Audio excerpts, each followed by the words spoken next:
അസ്സലാമു അലൈക്കും വറഹ്മത്തുള്ളാഹി. മുത്തുനബി സല്ലല്ലാഹു അലൈഹി വസല്ലമ തങ്ങൾ ഒരു ദിവസം മദീന പള്ളിയിലേക്ക് വന്നപ്പോൾ ഒരു സഹാബത്തിൻ്റെ കയ്യിൽ സ്വർണ്ണ മോതിരം കണ്ടു. ഉടൻ തന്നെ ആ സഹാബത്തിനടുത്ത് വിളിച്ച് ആ മോതിരം ഊരിക്കൊണ്ട് റസൂലുള്ളാഹി അങ്ങ് പുറത്തേക്ക് ചാടി. ഉടൻ മറ്റെല്ലാ സഹാബത്തും വളരെ വിഷമമായി. ഒരു സ്വർണ്ണ മോതിരമാണ് റസൂലുള്ളാഹി പുറത്തേക്ക് ചാടിയത്.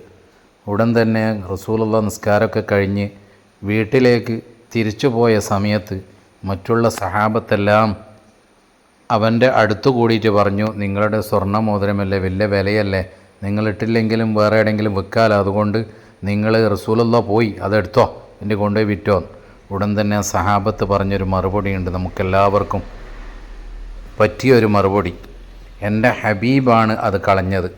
എൻ്റെ ഹബീബിന് ഇഷ്ടമില്ലാത്ത ഒരു കാര്യവും ഞാൻ മേലിൽ ചെല്ലുകയില്ല എന്ന് പറഞ്ഞുകൊണ്ട് ആ മോതിരം എടുക്കാതെ സഹാബത്ത് പോയി എന്നാണ് ചരിത്രത്തിൽ പറയുന്നത്.